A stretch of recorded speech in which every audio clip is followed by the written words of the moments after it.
Okay, so this trap is pretty easy to make, and it's really fun. I can remember growing up on the survival school, the trapping really was my favorite part of following my mom and dad around. And I just have a couple tools I'm using for this trap. I've already got it pre-made, but I'm using just a small kind of the small-sized pocket boy saw, silky pocket boy that I became hip to when I went to steer school. And then I have just my 3/4 length Hudson Bay axe. And then in my pocket, just a small jackknife. In this case, I'm using an Opinel knife. They're very cheap and affordable, similar to kind of a Swiss Army, but they just have the knife on there. Of course, you don't need to use these specific tools, but they are the tools that I chose for today. And you can do this with just a pocket knife with ease. So we're going to build a Pio trap. You know, I've been doing this for a long time. You'll struggle with it. That's okay. And the idea, again, is just to get you immersed in using your tools and kind of thinking about how this works. Again, this is used for small rodents. Oftentimes, I'll dig a hole.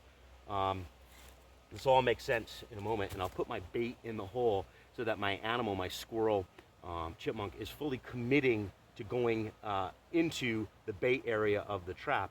This trap uses a very simple trip or trigger mechanism to be able to have a rock, which I've got over here, fall on the animal, thus trap it. Okay, it's real important for you to recognize that really doing this live is illegal. It's not illegal what I'm doing here or what you're doing. Building the traps is totally okay, but to actually utilize them is illegal, and probably should be, because these traps are not overly effective and they would maim animals, and oftentimes the animals are not going to be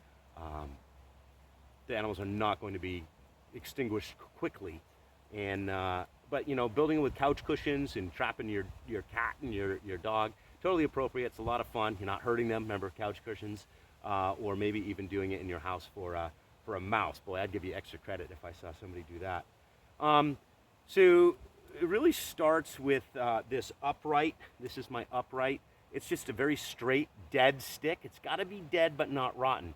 If it's live, there's too much flex in the stick, and it just won't work. And I cut a 45-degree end and then a 0-degree end on the bottom.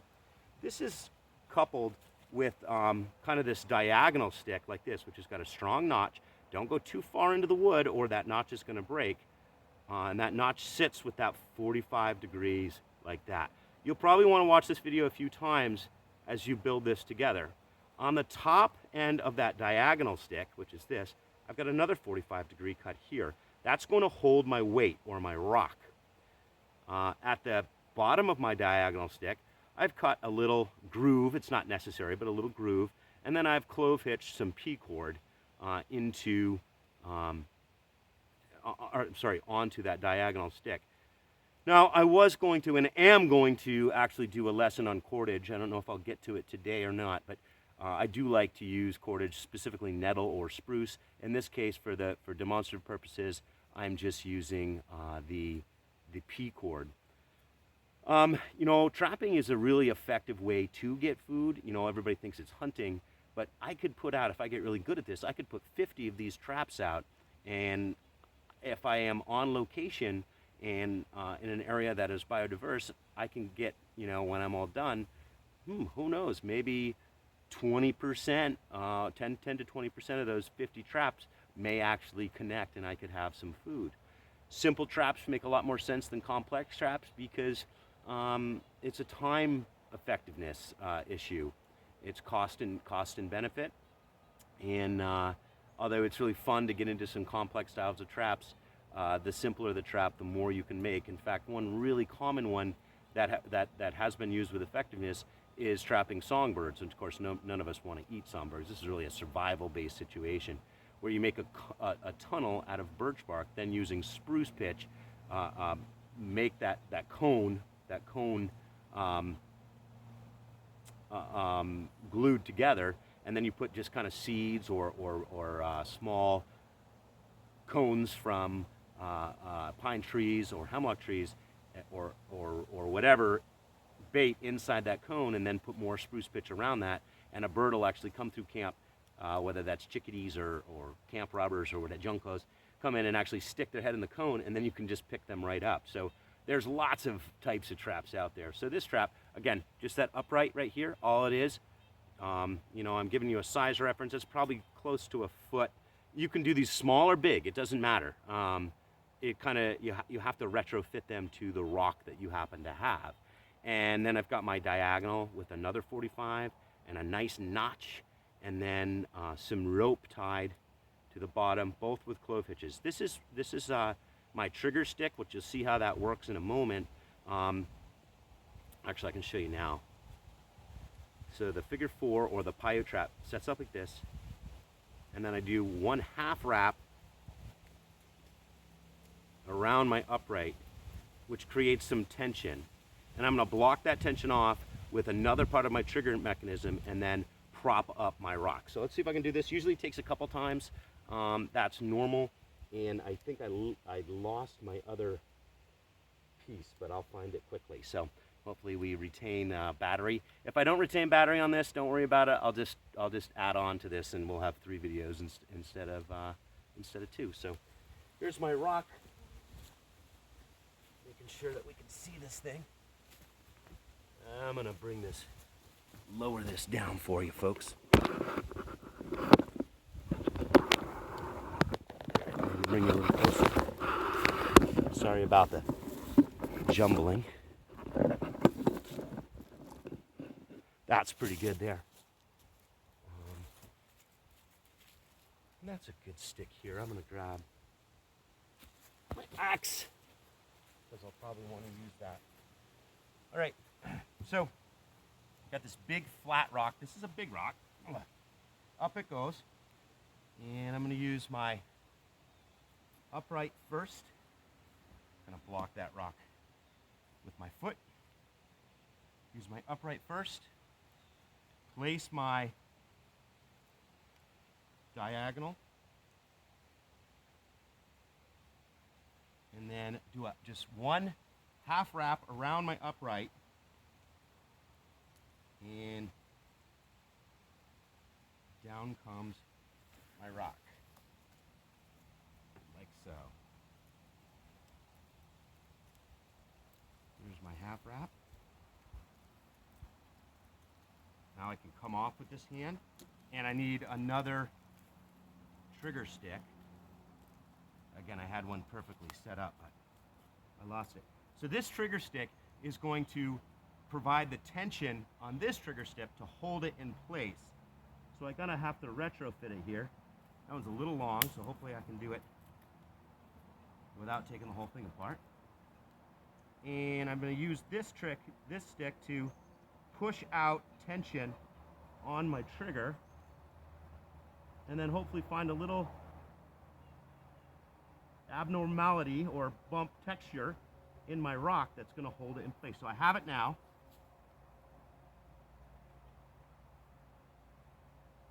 And there is my trap. It's set up. Got real lucky there. Usually doesn't go first time. So in this case, I would probably have a hole at the bottom right underneath my rock, which I'd fill with whatever bait I'm using. If I'm going after squirrels, it's going to be nuts or what have you. And I may even put some kind of bait right along this trigger stick. I just want that. I want the animal to be fully committed when it comes in to hit this rock. Now again, this is not going to be perfectly effective all the time. But if I put a bunch of them out, I'm going to connect on a few of them. I guess I wouldn't want to be too far away from these traps. In fact, I know that, and I'm actually going to bring the camera up so you can see it a lot better. A lot closer.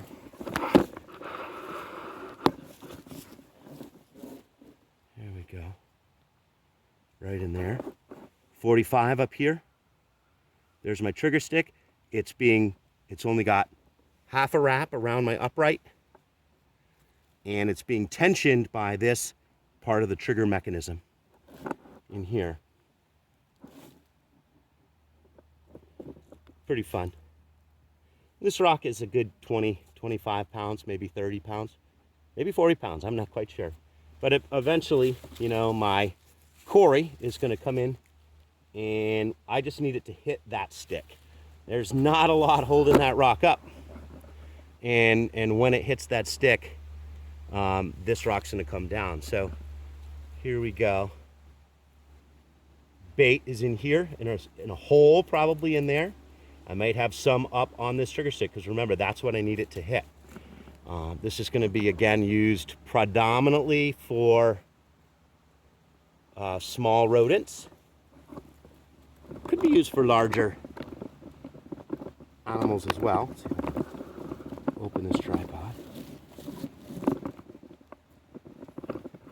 Lower that down some more, maybe. There we go. And now our bushy tail, Mr. Bushy Tail, comes in, and it's going to be running all over this thing, but I want it to focus in here. And I'm going to put very little pressure from this imaginary squirrel on this, and you'll see it's going to come down. Down it comes. There was a little hiccup with the upright there. Usually that doesn't happen, but of course it could happen. In that case, it set up well, but I'm not sure that thing came down fast enough to trap what was underneath it. But if there's a small hole in which that animal's body had part of its body in the hole, eating or investigating, I would have trapped it by putting that on top of it. Sure, some are going to be able to squirrel away, if you will. So again, this is a variation of the figure 4 trap, and it's actually called a Paiute, which involves just really rudimentary tools, and can be very effective, and it certainly is fun to make. So I am asking you to spend some time in the field making this trap. Now keep in mind, the size of your pieces are really retrofitted to the size of your rock or your weight. You have to find a flat rock. A flat rock with more weight is really what you're after. And then from there, just really enjoy yourself and think about all the other aspects that would go into being, you know, an effective trapper or hunter. It's really been modernized to the point, or popularized as, you know, the big dumb trapper or the big dumb hunter. And of course, I think some of that actually does exist, but in reality, some of the most staunch and knowed conservationists I've ever met have been hunters and trappers that have a deep emotional connection to the landscape, and are exactly who we should be talking to as we look to figuring out how to retain the integrity of our open lands, but also our species itself. So, golly, I hope you enjoyed this, and you know, there are lots of tools for harvest that work, everything from just a throwing stick to a bow, to the effectiveness of using some kind of projectile in an atlatl or a slingshot, or even in a gun, although I've never built a gun. But the trap is an effective tool, and one that's really fun to make, and requires that you relate directly with the natural world. And it's not enough just to have the trap or to have the ability to build a trap, but one also has to recognize that there is a myriad of skills that go along with that, including sign reading, tracking, and essentially outsmarting the animals. And trust me, they're adapted to these landscapes at this point much more than we are. And it's given me personally a stronger connection to my world. So enjoy this, folks. Just write down your experience making the trap and send me a picture, and hopefully you're effective. I did that really quickly. It's going to take you a lot longer. Practice makes perfect. Be resilient, and I hope you're having fun.